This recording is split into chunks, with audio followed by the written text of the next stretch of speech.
go. I feel like we should dance. It's Gina. Oh yeah, we forgot. We'll have to the sound of our own music. That's right. It's right. Dancing. We've got music in our heads, people. We can hear it. That's the power of love. Exactly. So, hi everybody. I'm Liz. You could tell that it's Liz by my name at the bottom of the screen. And today we have the fabulous, the one and only Gina Hatzis. Hi. Hello, everybody. Hi, Liz. I wish I can kiss you with my red lips. I know, they're gorgeous. They're gorgeous. I love that. Just for you. You're rocking it, honey. The red lips. Oh, can you hear me still? Yeah. Okay, good. I got nervous that we cut out again. We had some difficulties before. So hello, everybody. This is Gina Hatzis. And so let me share a little bit of Gina Hatzis with you. Gina Hatzis has been an internationally renowned speaker for, I want to say, over how many years? 20, 25 years now? Yep, 26. You got it.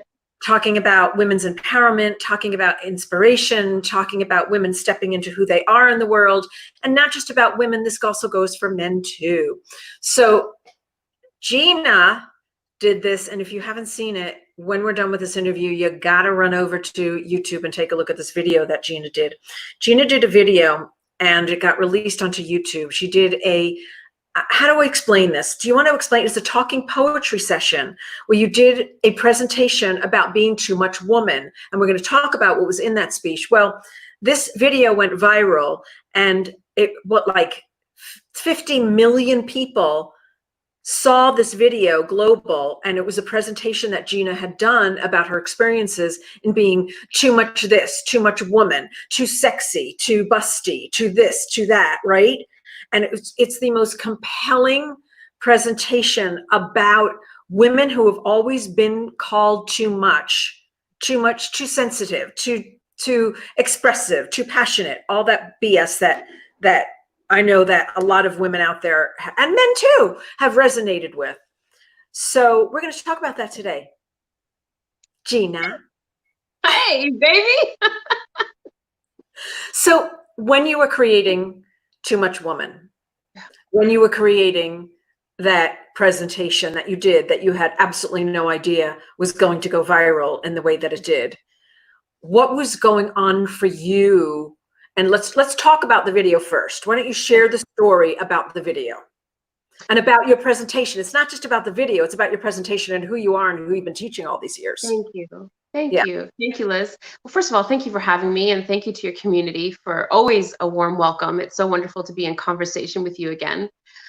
So quickly, yeah, I've been speaking for over 20 years, and then I got tagged in a post about a speaking competition in Toronto. I'd never been in a speaking competition before, and something inspired me to say yes. And I thought it was going to be, 30 people in a bar here in Toronto, Canada, where I live. So I wrote a speech, and a couple days, and it was actually a really funny speech. It was called My Big Fat Greek Body. That's the original speech that I wrote. And the competition was all about, it's called Body Beautiful. It's just supposed to be 5 minutes. And a couple days before the actual competition, I was sitting in my room reviewing my speech, and I had what I can only describe as a hot flash, Liz. You know what I'm talking about. Yes. And I had like this knowing that I had to rewrite the speech. So I did. I rewrote the speech, and for the first time ever, as a speaker, I wrote a speech that was for me. Speakers read, write for the outcome of the audience. This is what I want you to take away. But in this instance, I had this knowing that I just wanted to write something for me. And it was about my experience being called too much my whole life. Too sensitive, too emotional, too dramatic, too voluptuous, too all the things. And how my whole life, because human nature is compels us to want to feel accepted and loved, and we learn very early on as children that as we need to really nip and tuck and morph into something else. Our parenting and socialization is all about molding us as opposed to honoring us as the budding flower that we are. And so my whole life, I've always morphed and changed, particularly as a speaker. I could never show up like this. I would man up and wear, I'd bind my breasts and put my head back and wear a suit to be taken seriously. Mm-hmm. And I wrote the speech about that experience. And quite honestly, I thought no one would get it, because as a speaker traveling the world, all I hear are stories of people who say, I'm not enough. I don't feel good enough. I don't feel exceptional enough. I don't feel smart enough. I don't feel young enough. I can't. So I thought no one's going to get this, but I'm doing it for me. Winning the competition brought the video online, and it went viral. I thought it went viral overnight with 100,000 views. I was like, oh my God, this is amazing. And then it went uber viral, and it's still just today was shared again. And the lesson for me that I've learned is that the story of the Too Much Woman, which is really, as you said, it's not just women. I thought it was a very personal story, but I'm hearing from millions of people around the world, it's so many of us. But it's actually the opposite side of the same coin of the feeling that you're not enough. If you're too emotional, you're not balanced, logical enough. Right. If you're too dramatic, you're not subtle enough. If you're too smart, you're not. I mean, it's the same coin, just flip side. And so I'm learning so much. It's been 2 years, and I've toured with the speech, and I've met so many people who are sharing their extraordinary stories of too muchness with me, and I've learned more than I've shared, for sure, about what it really means and why it's so crucial that we self-express, that we find ways that we can come back into alignment with who we really are, not just for our own fulfillment. I mean, that is a given. This is why we do what we do, you and I, but because that's what the world asks of us. That is the gift we bring the world, and we are better daughters, mothers, partners, lovers, teachers, all the things when we show up in our too muchness. Oh, I have to tell you, I just resonate with everything that you just shared, as well as everything that you shared in the video, because I've been told my whole life, you're too loud, you're too expressive, you're too dramatic, you're too sensitive, you're just too big, you're just too fucking much. Yeah. Yeah. And how I've conformed, and how with certain people, I change my energy, just like you did when you walked into those corporate presentations where you slicked back your hair, you bound your breasts, you tried to fit into, well, I won't be too much. Yeah. Like, I'm not. Think about all the ways we do that. I mean, think about it. Starts from such a young age. If you're gonna, we send our kids to the corner, or we tell them that they can't feel what they're feeling, or calm down. I mean, it's relentless. It's relentless. Look at your brother, look at your sister. It happens in school. It happens at the office.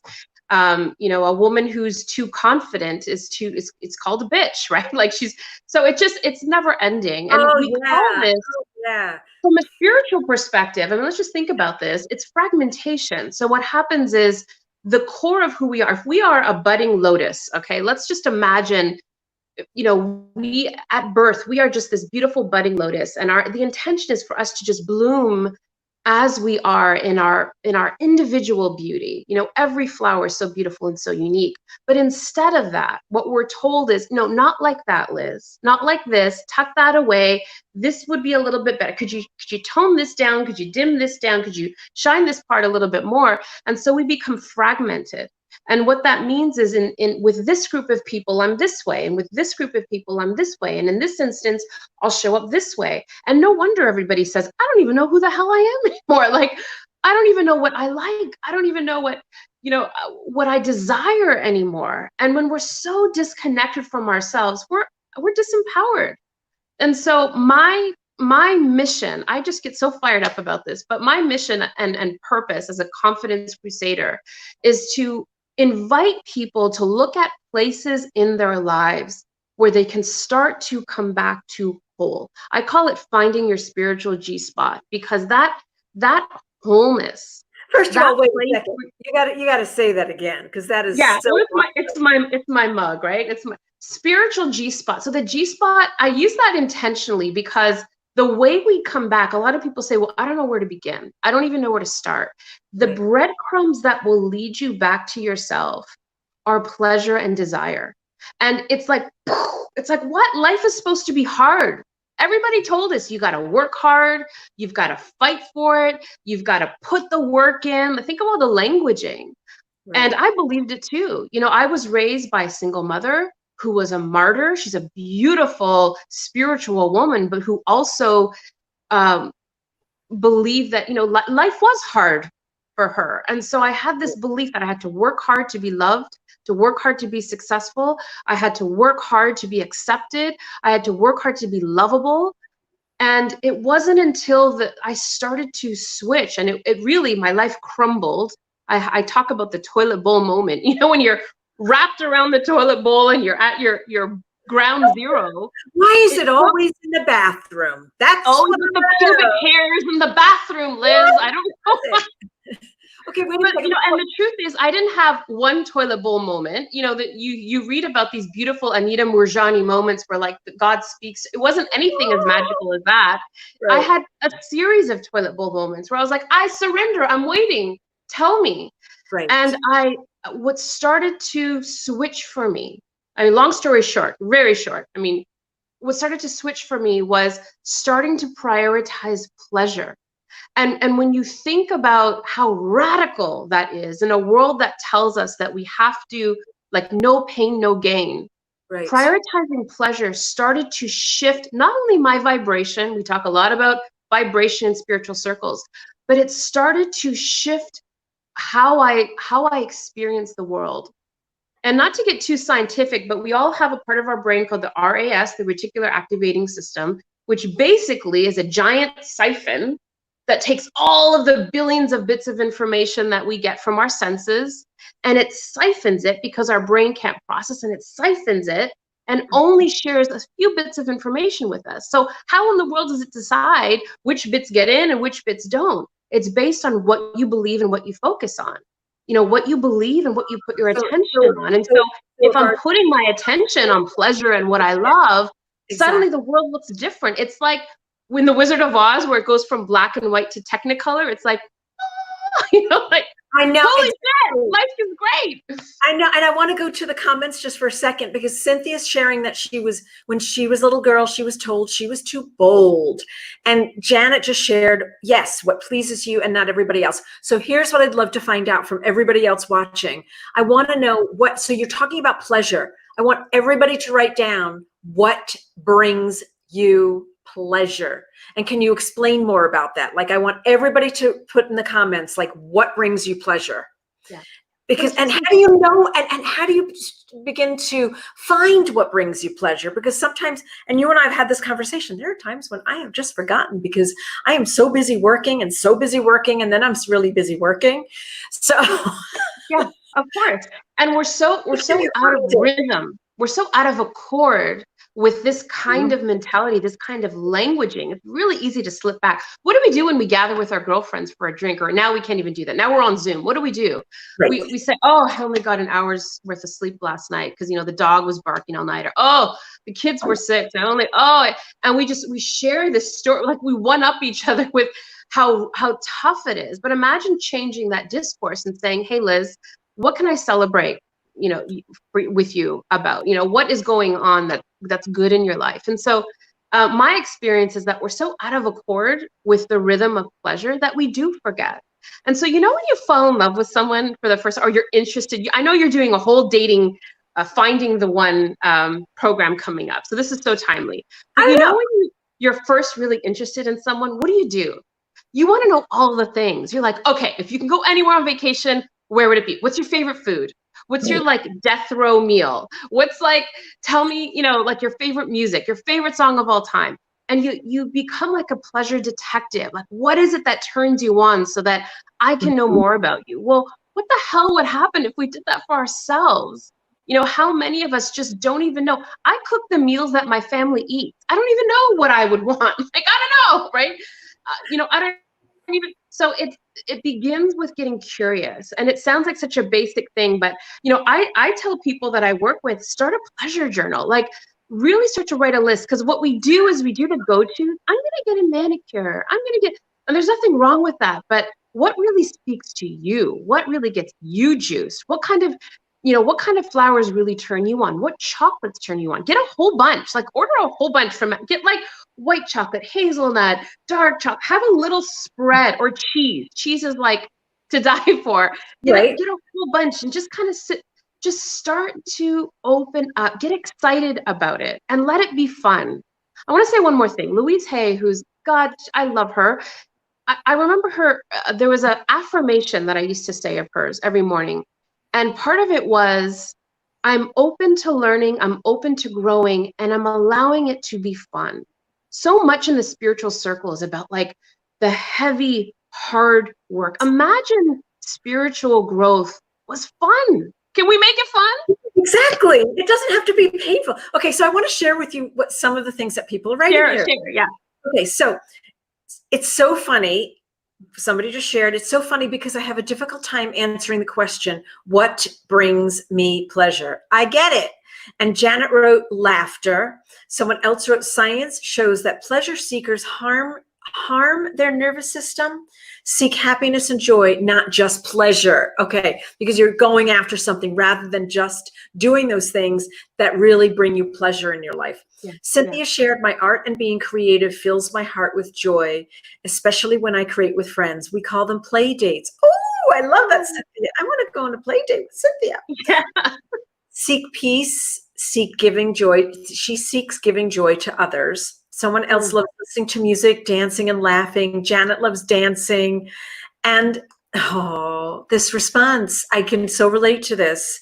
She says, wow, I can honestly say I don't know what brings me pleasure anymore.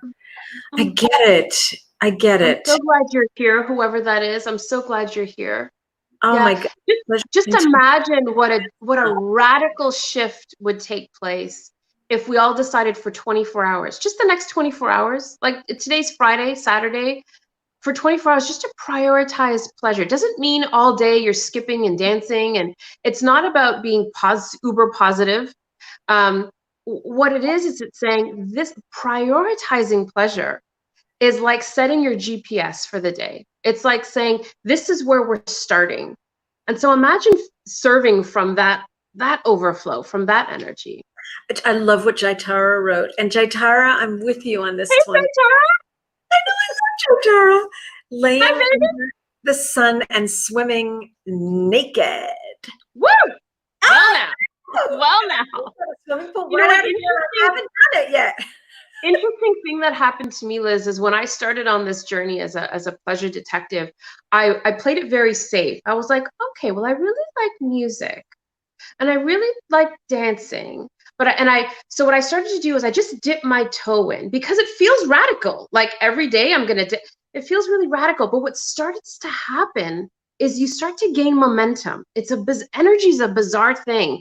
And what started off as me just like putting like a little bit of, maybe, Diana Ross on when I'm cooking, turned into something bigger, which turned into salsa classes and started belly dancing. And like, it's really built momentum and energy. And so now it's such a huge part of my life, but dip your toe in, start to get curious, make a list and start adding it. I know. And Elias, our lovely Elias, he says, Hi, Falikias. Laughing, dancing, cooking, spiritual retreats. Brenda loves riding her motorcycle. Kathy loves being in the ocean. Hi, guys. These are my people. I love you all. Thank you for being here. Can I just say one other thing was, okay, there's a question someone has for you too.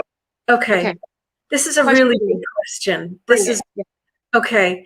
But how can you find pleasure? Oh, this is going to make me cry because I totally relate to this. Yes. How can you find pleasure when the heavy stuff in your life is so overwhelming? That shit always seems to crush any joyful moments as well as lasting much longer than any pleasure.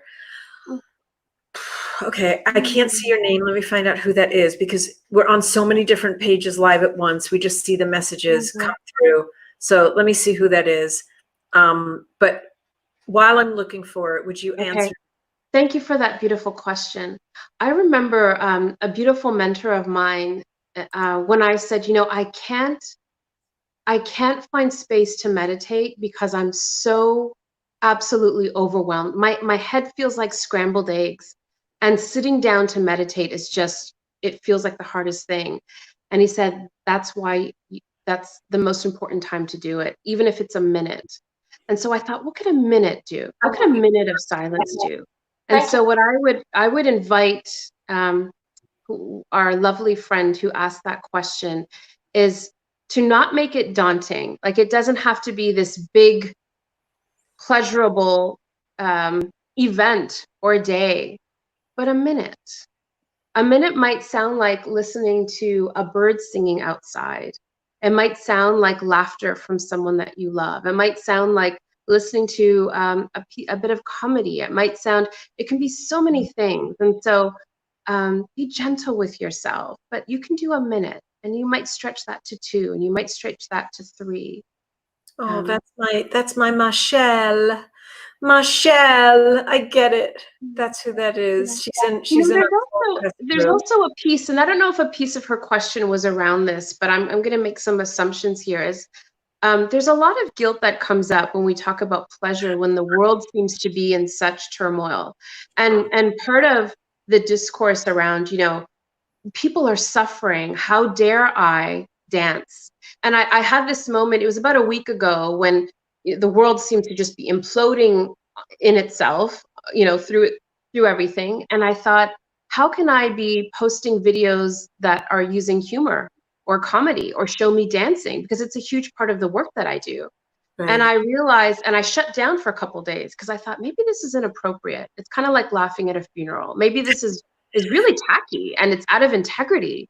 And I had to sit with that for a few days. And then I woke up, it was like 3 a.m, and I woke up and I realized it's absolutely the most appropriate time to find ways to bring the light in. Like Leonard Cohen says, it's through the cracks that the light gets in.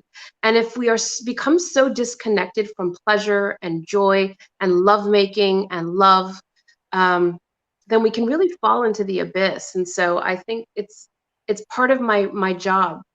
And I also will say that it's through humor and through joy and through love and through dancing that there's a portal where I can connect with people to be able to come in and have conversations about things that are difficult. And so I think it's really a really important part. I think you need to start the pleasure club. Oh. Yeah, the pleasure club. I mean, I got it so clearly when Michelle, when you wrote that, I totally resonate with that because I've been struggling with it a lot lately. Yeah. And you and I had a conversation months ago. So, it's Shani is here also. Hi, Shani from Australia. Hello. So it's because there's this thing about, well, first of all, these are interesting times. They're just interesting times of, constantly working or constantly doing or, Michelle, I don't know what's going on for you specifically, but for me, I know that, when there's so much happening that you don't feel like you can even take the time, that I can't even take the time. I can't even tell you the last time I play the piano. I'm going to be very honest. I'll be very honest with you, Liz. I have a platform, and I've shown up every day for 11 years on my social media platforms, and I post at least once every single day for 11 years. I've never taken a day off. And I've been off social media for 8 days. And I said to myself, I just need 24 hours. I need a break. And now it's been 8 days. There's a story, a narrative in my head, just like the Too Much Woman story that I had bought into, that the whole world was going to collapse if Gina didn't show up. And if I didn't show up for 24 hours, that what was everybody going to do, And I laugh about it now, but it felt very real to me. And so what I will say to anybody who feels like they don't have the time or the permission, or they feel guilty about, or it's irrelevant when people are suffering, I'm going to invite you just to pause and just to ask yourself, is that true? Is that really true? And if it wasn't true, what might be possible? What might be possible? Taking a day off during the week and being at my house alone when Jeff is at the office, and I can play the piano as loud as I want, and I can drum, and I can play my flute, and I can play the guitar, and I can make lots of. It sounds so simple and frivolous, but it's absolutely life-changing. I'm starting to get emotional because I know the people that I work with, we start laughing about it, like, okay, I'm going to take an afternoon off. Fine. And I get emotional is because a month later, their lives change. Their lives change because the shame, think of a child, the world, the universe wants us to be happy. We at that highest vibration, we make empowered choices. We are love makers. We are love generators. We are love spreaders. We are able to not be divided, but to look for similarities, to have compassion. Like, I left social media a week ago, frustrated and angry and biting. And right now I am burst. I feel like a Care Bear. Like, I have so much love. So it's a requirement. Just look at children. It's a requirement in order to fully bloom and serve and be in our highest purpose. It's not frivolous. It's not something saved for Saturday morning or Friday night when everyone's in bed. It's what the universe wants for you, is Yeah. to be joyful. It's our natural state. And it's actually our responsibility to use that as the root system, so that we can go and do the work that we feel called to do. Okay, and I want to, Michelle put a response in here. For me, it's not so much what's going on outside my door. It's that nothing ever changes. Oh, wait a second, I lost it. There we go. Nothing ever changes or gets better. I do the work, which, like Gina said, we're told is supposed to be, which, like Gina said, we're told is supposed to be hard, but oh my God, how freaking hard does it have to be? That's a great question. How freaking hard was, what would happen? What would happen if you took a week off of not working on it and just did only those things that gave you pleasure? And listen, me too. We need to have like a check-in, like a support group for this, because I got to tell you, I am just as guilty at this, that I'm just going through my days with this whole thing of being at home and whatever, even when it's not at home. Yeah. I have a masterclass group that we meet up weekly, and we start off the class with dancing. I mean, we need to hold one another accountable. I think this is a really important part for Michelle, for everyone listening, is we need to find a tribe, even if it's one person, even if it's us, even if we start a club where we're holding one another accountable. Because guess what? 90% of our life is habit. 90% of our life is habit. And so what we're really doing is unwinding that neural pathway in our brain that says the work has to be hard, life has to be hard, spiritual evolution has to be painful. And we're wiring a new neural pathway that says we can be joyful. We are allowed to. What if the spiritual path was in fact joyful? Yeah. And we can create that new way of being. I know. I agree with you that the neural pathways, we have to keep doing it over and over again in order for it to become a habit, in order for it to become, to make lasting change. It's the only way that I know that worked for me personally. Elias shared that I have found that these past few months have been heavy for me on so many levels, globally and personally. I've allowed myself to go deep within and remembered what I want to do for myself and others. If I am not good myself, how can I be good for others? I took a day to rest, to take a few naps, and to refill my cup. It felt great. Now I'm smiling more and happy, truly happy, from a deep place to do my daily meditations online. Oh, Elias, thank you, Elias, for sharing that. And you know that I will also say this. I think it's really important because a lot of times people follow me or they listen to me and they say, "Oh my gosh, you're just so uber positive. Are you?" And it's really, let's define that. Let's just tease apart the difference between positivity and optimism. Positivity is like, oh, everything's great. World pandemic and like everything's going to shit. Like, it's great. No, everything's great. I'm fine. Are you fine? I'm fine. It's all fine. That's positivity. That's not what I'm talking about. Optimism is a reality check. It's saying this is the state of affairs. Like, my whole year of touring has been canceled. I cannot see that's been canceled. That's a reality check. And I do believe in something better. I do believe something better is coming, and I'm going to move in that direction. So that's optimism. And so I don't want to give the impression that it's just do whatever makes you happy all day long, right?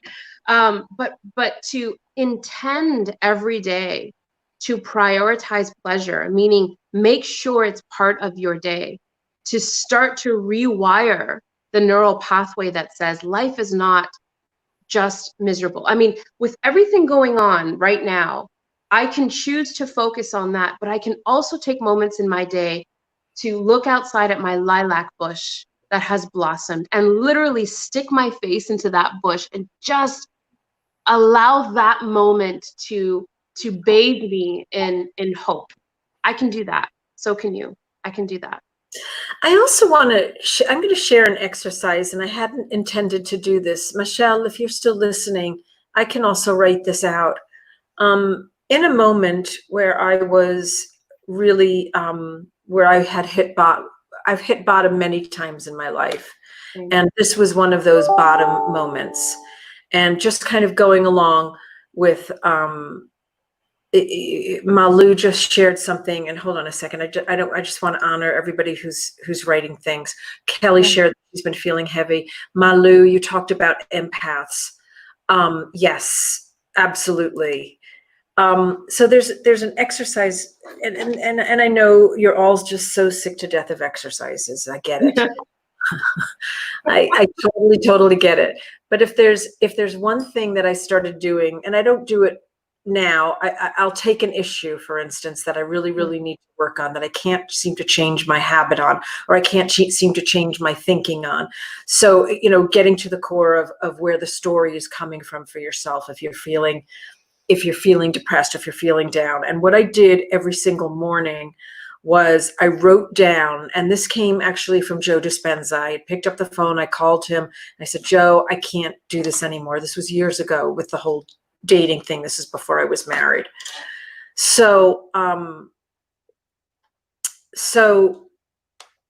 I wrote down, he said, this is what you're going to do every single day. I took the issue, and for me, the issue was just not feeling comfortable in my skin, and it happened to do with men. I couldn't be around men. I was awful, just uncomfortable, not confident. So I wrote down all the thoughts that don't serve me. And then I wrote down the feelings based on those thoughts that don't serve me. And then I wrote down the actions that I take based on the feelings and the thoughts that don't serve me. So thoughts, feelings, actions that don't serve you. Then write down the thoughts that do serve you. And some of the stuff you're going to have to use your creativity and make up. I wrote down the thoughts that serve me, the feelings that serve me based on those thoughts that do serve me. And then I wrote down the actions that would serve me based on the feelings and the thoughts that do serve me. Do you all get that? Like, what action would I be taking? I'd be more confident. I'd be centered. I'd be this, right? And then here's the most important piece of that entire exercise is that then you have to visualize yourself in the most challenging situation, and see yourself coming out as a superhero, as the star, as a shining bright light. And so that's that feeling exercise at the end you've got to do. That exercise used to take me maybe 20, 30 minutes every single morning. I did it every single day. And when something comes up for me again, I go back to that. So this is a great lesson in reminding myself about, getting caught up in the abyss, getting caught up in the drama, getting caught up in the old story, and how to change those neural pathways. And that's one of the ways that you can change those neural pathways. Gotta love Dr. Joe. He has changed my life. And I will say that because the mind and the body doesn't know what's real and what isn't, visualization is such a powerful tool. If we can't do the thing that we think is really going to give us pleasure, whether it's seeing family, maybe you can't see your family right now, and that would give you pleasure. Maybe you can't travel, and that would give you pleasure. Maybe you can't go to a dance class. You can visualize it. You can imagine it. And Dr. Joe always says, don't get up until your body actually physically believes it. So like just imagining that you're hugging your loved ones tells the body that you are. The body believes it. And that's what's so beautiful about visualization, is because the same chemical cocktail comes up in your body, and your body's like, oh, this is amazing. And so that impacts our thoughts. I think that's a beautiful exercise. Gotta love But it. it also, what you're talking about is also impacts the body. I mean, that when those pleasure, like, hormones start pumping, you're like, yeah, that feels good. Yes. I will say, I used to teach dance classes, and I had a woman who couldn't stand. She was in a wheelchair. She can move her upper body. I used to teach salsa and belly dancing. And she would come to class and just move her upper body, but just imagine that her body was moving and she would have all the same pleasure sensations. And I think it's just such a beautiful way to use the mind to inform the body, because it doesn't know the difference. It's powerful. Absolutely. Powerful. Oh, this is so wonderful. Okay, and Janice Peterson is sharing that we were programmed, it was frowned upon to seek pleasure. And so we need training. Yes. Yes, that's what we do. That's all I do all day long is pleasure training. Exactly. Yes. Pleasure training. Oh, I like that. Yes. Yes. Come on board, girl. Come on board. This is it. This is it. Okay, and yes, Emma, I will write down the steps of those exercises. Okay, any questions or any thoughts before we close out here? Anything anybody want to share? Just like share away. Yes, animals give such unconditional love. My daughter's dog is coming for a sleepover tomorrow. Oh, it's so true. It's so true. Yes. Oh, and Sean is here too. Oh, you guys have been so amazing. Gina, thank you so much for being present here. Such a pleasure. I love talking to you because every time I talk to you, I feel so inspired. Now I feel so inspired to go sit down at my piano and play, or yes, guitar's tuned, or pick up that flute that I bought. Do it. Do it. We all need one another to do it. And maybe we can, in our next conversation, the next person we speak to, really be the instigator of pleasure, and ask one another, pleasure-based questions, like what's the best thing going on right now? What's good? And we can start those conversations. Exactly. And Rhonda is saying, I want to address this. Rhonda had shared she's feeling like her tribe does not support her. You know what? Find another tribe. Come join us. Come join us. We'll support you. What a difference that makes. What a difference. It really does. Absolutely. It does to have people support you. All right. Oh, Gina, thank you so much. And all of you, thank you so much for joining us today. We so greatly appreciate it. Okay, we'll see you soon. Take care, everybody. Go have some fun. Go have some fun. Yes. Yes, it's Friday. Go have fun. Bye. Bye.